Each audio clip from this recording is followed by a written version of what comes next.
বন্ধুরা, তোমাদের প্রিয় ইউটিউব চ্যানেল ডাব্লিউবি প্লাস পয়েন্টে তোমাদের সকলকে জানাই স্বাগত। প্রতিদিনের মতো আজকেও আমরা ডাব্লিউবিপিএসসি ক্লার্কশিপ পরীক্ষায় আসার মতো সম্ভাব্য প্রশ্ন এবং তার সাথে সাথে বিভিন্ন পরীক্ষার প্রিভিয়াস ইয়ারের প্রশ্ন নিয়ে আলোচনা করব। তো আশা করছি এখান থেকে তোমরা বেশ কয়েকটি প্রশ্ন কমন পেয়ে যাবে। তো ক্লাসটা প্রথম থেকে শেষ পর্যন্ত মনোযোগ সহকারে দেখো। তো প্রথম প্রশ্ন হচ্ছে আজকে, গান্ধী দ্য রাইটার এই বইটার লেখক কে? খুব ইম্পর্টেন্ট প্রশ্ন। তো গান্ধী দ্য রাইটার এই বইটির লেখক হচ্ছে ভবানী ভট্টাচার্য, অপশন সি। এটা ভালো করে মনে রাখবে। নেক্সট প্রশ্ন, আইবিআরডি এর অপর নাম কি নামে পরিচিত? আইবিআরডি, তো আইবিআরডি হচ্ছে, এটা অপর নাম হচ্ছে ওয়ার্ল্ড ব্যাংক, অপশন বি। তো দুটি প্রতিষ্ঠান নিয়ে বিশ্ব ব্যাংক বা ওয়ার্ল্ড ব্যাংক গঠিত। এগুলো হচ্ছে international bank of reconstruction and development, যেটার শর্ট ফর্ম হচ্ছে আইবিআরডি, আর হচ্ছে ইন্টারন্যাশনাল ডেভেলপমেন্ট অ্যাসোসিয়েশন অর্থাৎ আইডিএ। অর্থাৎ আইডিএ এবং আইবিআরডি এই দুটো প্রতিষ্ঠান নিয়ে হচ্ছে বিশ্ব ব্যাংক বা ওয়ার্ল্ড ব্যাংক গঠিত হয়। এটা ভেরি ভেরি ইম্পর্ট্যান্ট, এই দুটো সংস্থার নাম ভালো করে মনে রাখবে। নেক্সট প্রশ্ন, ডাব্লিউএইচও এর সদর দপ্তর কোথায় অবস্থিত? এই প্রশ্নটা তো অনেকবার পরীক্ষায় আসে। তো ডাব্লিউএইচও এর সদর দপ্তর হচ্ছে সুইজারল্যান্ডের জেনেভাতে অবস্থিত।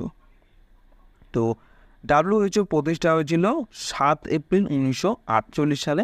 এর সদস্য দেশ হচ্ছে 194টি। সদর দপ্তর সুইজারল্যান্ডের জেনেভাতে, আর দক্ষিণ পূর্ব এশীয় কার্যালয় রয়েছে হচ্ছে ভারতে নয়াদিল্লিতে। আর বিশ্ব স্বাস্থ্য দিবস পালন করা হয় প্রতি বছর 7 এপ্রিল তারিখে। এই তারিখটা ভালো করে মনে রাখবেন, বারবার কিন্তু পরীক্ষায় আসে।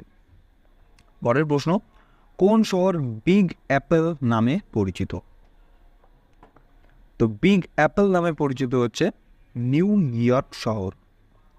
তো the big Apple new York সিটির একটি ডাকনাম। নিউ ইয়র্ক মর্নিং টেলিগ্রাফের একজন ক্রীড়া লেখক জন জে ফিটস জেরাল্ড 1920 সালে এটি প্রথম জনপ্রিয় করেছিলেন। নেক্সট প্রশ্ন, কোন দেশ আমেরিকাকে স্ট্যাচু অফ লিবার্টি উপহার দিয়েছিল?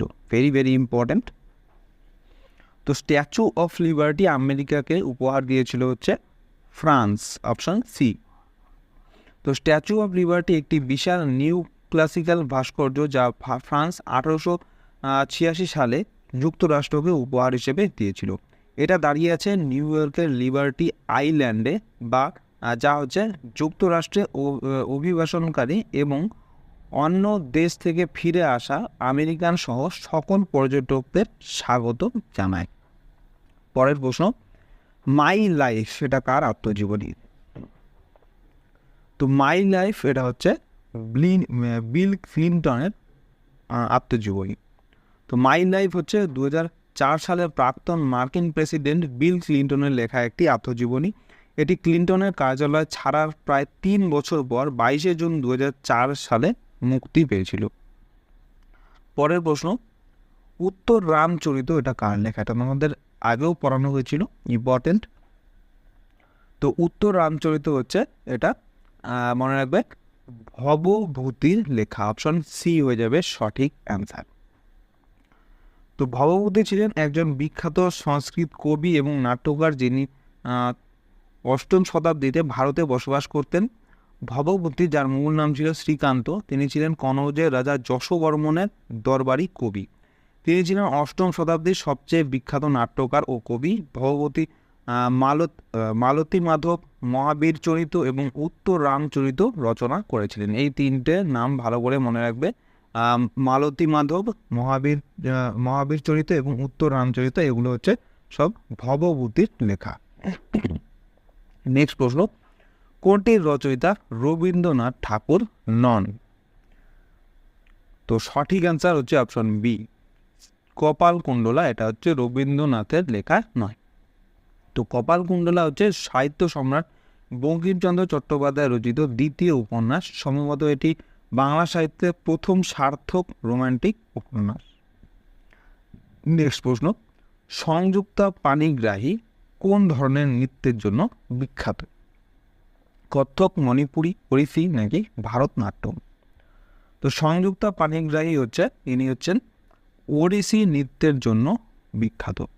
তো সংযুক্তা পানিগ্রাহী ভারতের একজন নৃত্যশিল্পী ছিলেন, যিনি ভারতীয় ধ্রুপদী নৃত্য ওড়িশির বিখ্যাত প্রদর্শক ছিলেন।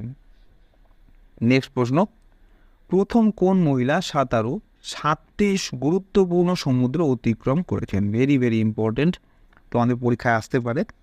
তো এটা সঠিক অ্যান্সার হয়ে যাবে অপশান বি, বুলা চৌধুরী। তো বুলা চৌধুরী ইনি একজন প্রথম মহিলা, যিনি মহিলা সাঁতারু, যিনি 7টি গুরুত্বপূর্ণ সমুদ্র অতিক্রম করেছেন। তো 7 সমুদ্র পাড়ি দেওয়া প্রথম মহিলা বুলা চৌধুরী অর্জুন পুরস্কার এবং পদ্মশ্রী উভয়ই পেয়েছিলেন। তিনি একবার নয়, 2বার ইংলিশ চ্যানেল পেরিয়েছিলেন। নেক্সট প্রশ্ন, সঙ্গীতের ক্ষেত্রে অবদানের জন্য কতজন ভারতরত্ন পুরস্কার পেয়েছেন? তো সঙ্গীত ক্ষেত্রে অবদানের জন্য মোট 5 জনকে ভারতরত্ন পুরস্কার দেওয়া হয়েছে। পরের প্রশ্ন, 2G স্পেকট্রাম শব্দটিতে জি কথাটির অর্থ কী? গ্লোবাল, জেনারেশন, গুগল নাকি গভর্নমেন্ট? তো 2G স্পেকট্রাম শব্দটিতে এই জি কথাটির অর্থ হচ্ছে জেনারেশন, অপশন বি। নেক্সট প্রশ্ন, নিম্নোক্ত কোন ব্যক্তি নোবেল প্রাইজ ও ভারতরত্ন উভয় পুরস্কারই পেয়েছেন? ভেরি ভেরি ইম্পর্টেন্ট প্রশ্ন। অপশন হচ্ছে Amartya Sen, mother Teresa, CV Raman নাকি বি এবং সি, অপশন দুটোই। তো সঠিক অ্যান্সার হয়ে যাবে এখানে মাদার টেরেসা এবং সিভি রমন। এরা দুজনেই নোবেল প্রাইজ এবং ভারতরত্ন পুরস্কার এই দুটোই পেয়েছেন। তো এখানে সঠিক অ্যান্সার হয়ে যাবে অপশন ডি, বি এবং সি উভয়। পরের প্রশ্ন, ভারতের কোন প্রাক্তন রাষ্ট্রপতি হবার পূর্বেই ভারতরত্ন পুরস্কার পেয়েছেন? এটাও খুব ইম্পর্টেন্ট প্রশ্ন। তো এটার সঠিক অ্যান্সার হয়ে যাবে এখানে option A, doctor Sarvepalli Radhakrishnan. তো ডক্টর সর্বপল্লী রাধাকৃষ্ণ ভারতের প্রাক্তন রাষ্ট্রপতি, যিনি রাষ্ট্রপতি হওয়ার পূর্বেই ভারতরত্ন পুরস্কার পেয়েছিলেন। নেক্সট প্রশ্ন, কম্পিউটারের জনক কাকে বলা হয়? এটা তো তোমরা অনেকেই পারবে। তো এটা অ্যান্সার হয়ে যাবে অপশান বি, চার্লস ব্যাবেজকে। নেক্সট দেখো, চার্লস ব্যাবেজ একজন ইংরেজ যন্ত্র প্রকৌশলী, গণিতবিদ, আবিষ্কারক এবং দার্শনিক ছিলেন। তাকে আধুনিক কম্পিউটারের জনক বলে মনে করা হয়। তিনি ডিফারেন্স ইঞ্জিন ও অ্যানালিটিক্যাল ইঞ্জিন নামে 2টি যান্ত্রিক কম্পিউটার তৈরি করেছিলেন। এই দুটো ভালো করে মনে রাখবেন, তিনি ডিফারেন্স ইঞ্জিন এবং অ্যানালিটিক্যাল ইঞ্জিন নামে 2টো কম্পিউটার তৈরি করেছিলেন, এটা মনে রাখবে। নেক্সট প্রশ্ন, জাম্প বল শব্দটি কোন খেলার সাথে যুক্ত? বেসবল, পোলো, বাস্কেটবল নাকি ফুটবল খেলার সাথে? তো জাম্প বল শব্দটি হচ্ছে বাস্কেটবল খেলার সাথে যুক্ত। নেক্সট প্রশ্ন, কোন প্রণালী লোহিত সাগর এবং ভূমধ্যসাগরের মধ্যে সংযোগ রক্ষা করেছে? ভেরি ভেরি ইম্পর্টেন্ট, এটা বারবার পরীক্ষায় আসে। তো এটা ভালো করে মনে রাখবে যে লোহিত সাগর এবং ভূমধ্যসাগরের মধ্যে সংযোগ রক্ষা করে হচ্ছে সুয়েজ খাল বা সুয়েজ ক্যানাল।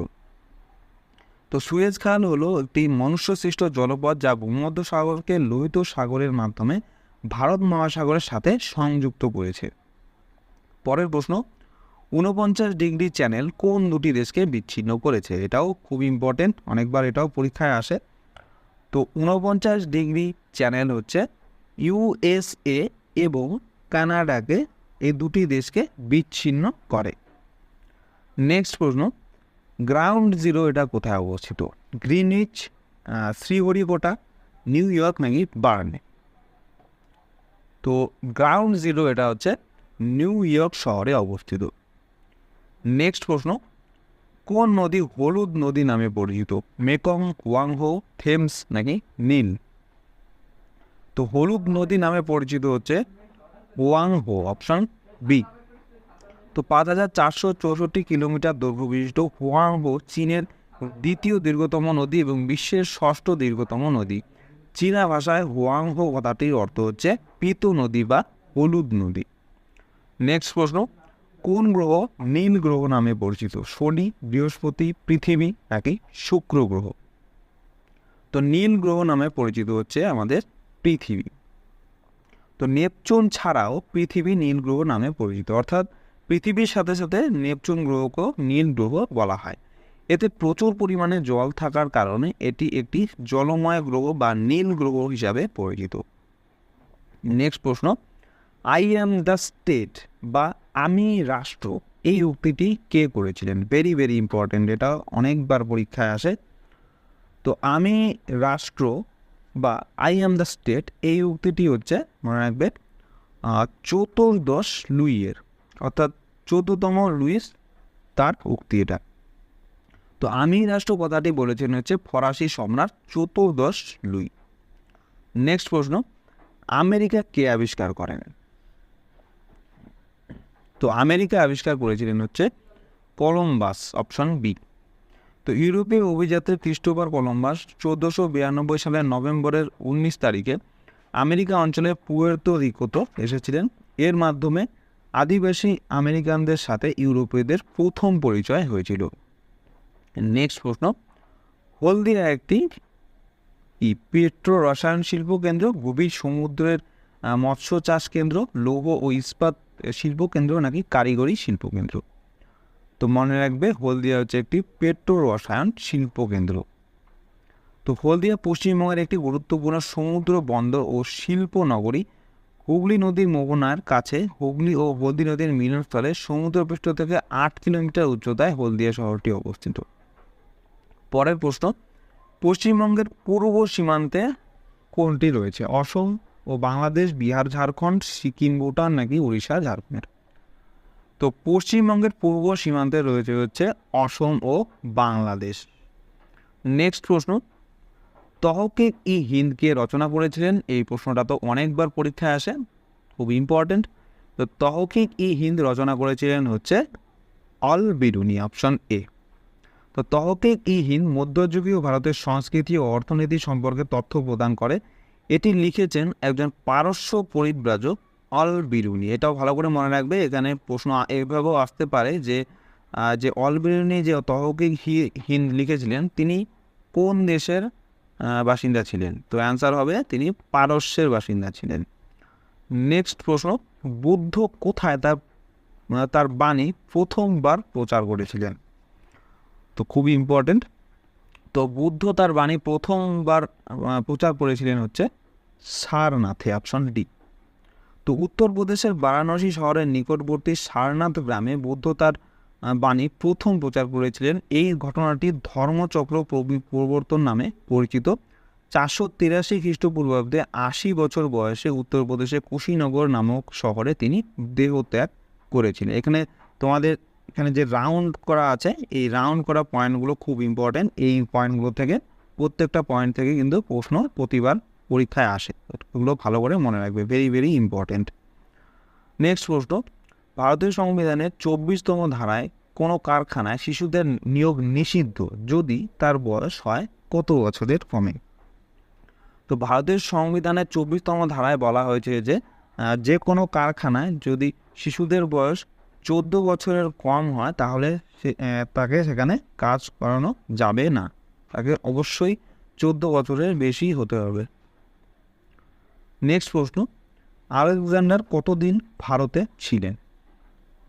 তো আলেকজান্ডার মোট 19 মাস ভারতে ছিলেন। তো আলেকজান্ডার 19 মাস ভারতে ছিলেন, যা যুদ্ধে পূর্ণ ছিল। 325 খ্রিস্টপূর্বাব্দের জুলাইতে আলেকজান্ডার এবং তার সেনাবাহিনী পশ্চিম দিকে ফিরে আসেন এবং বাড়ির দিকে যাত্রা শুরু করেন। নেক্সট প্রশ্ন, কুমেরুতে ভারতের তৃতীয় গবেষণা কেন্দ্রের নাম কি? Very very important.